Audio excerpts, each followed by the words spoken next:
welcome to my YouTube channel HR educational hub मरমৰ ছাত্ৰ ছাত্ৰীসকল আজি উদাহৰণ 3 চেপ্টাৰ যেটো 1 আছে হেতু সংখ্যা ৰেখাত √2 অৱস্থান নিৰ্ণয় কৰা এটো আমি কেনেকৈ সংখ্যা ৰেখাত উপস্থাপন কৰিব পাৰো একেবাৰে ইজি মেথডত মই তোমালোকক কৈ আছো তো এটো উপস্থাপন কৰাৰ কাৰণে প্ৰথমতে আমাৰ এখন নাম্বাৰ লাইন লাগিব ধৰি ললো এটো আমাৰ নাম্বাৰ লাইন এটো x ড্যাশ এটো নাম্বাৰ লাইন আৰু এই নাম্বাৰ লাইনৰ ওপৰত আমি যিকোনো এটা পইণ্ট লম এটো 0 ইফালে থাকিব 1 2 ইফালে 3 থাকিব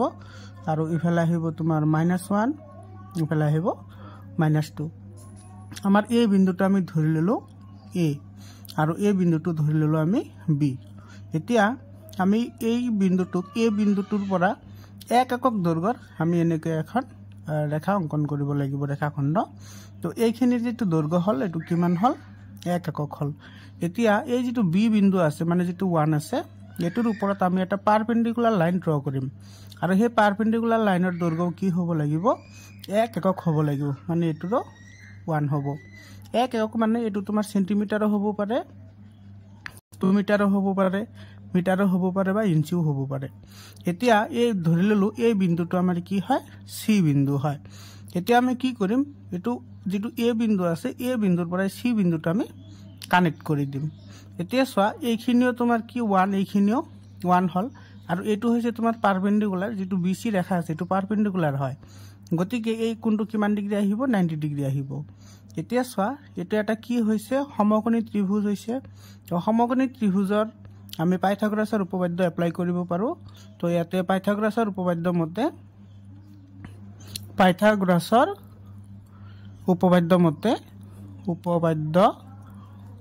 মতে কি হ'ব পাইথাগোৰাছৰ উপপাদ্যটো কি আছিল যেটো কৰ্ণ আছে এটো হৈছে কৰ্ণ এটো ভূমি আৰু এটো হৈছে কি লম্ব লম্ব মানে যেটো তোমাৰ 90 ডিগ্ৰী এংগল কৰি যেটো ৰেখা থাকে হেতুক তোমাৰ লম্ব বুলি কয় আৰু যাৰ ওপৰত থাকে হেতুক তোমাৰ ভূমি বুলি কয় আৰু এই দুটাৰ সংযোগী যেটো ৰেখা আছে হেতুক তোমাৰ কি বুলি কয় কৰ্ণ বুলি কয় বা তুমি এটো এনেকৈ মনত ৰাখিব পাৰা 90 ডিগ্ৰীৰ বিপৰীত ফালে যেটো কোণ থাকিব হেতুকে আমি কৰ্ণ বুলি ধৰি লম তো ইয়াতে আমাৰ এটো আছিল তোমাৰ কৰ্ণৰ বৰ্গ = ভূমিৰ বৰ্গ যোগ এটো লম্বৰ বৰ্গ এটো হৈছে তোমাৰ পাইথাগোৰাছৰ উপপাদ্য এটো ইয়াতে কৰ্ণ কি আছে কৰ্ণ আছে AC তো ইয়াতে আমি AC স্কয়াৰ লিখিলো ভূমি আছে কি AB তো ইয়াতে আমি AB লিখিলো AB স্কয়াৰ প্লাস লম্ব কি আছে BC তো ইয়াতে আমি কি লিখিম BC স্কয়াৰ এতিয়া ইফালে যদি আমি AC টো ৰাখি দিও তেতিয়া হলে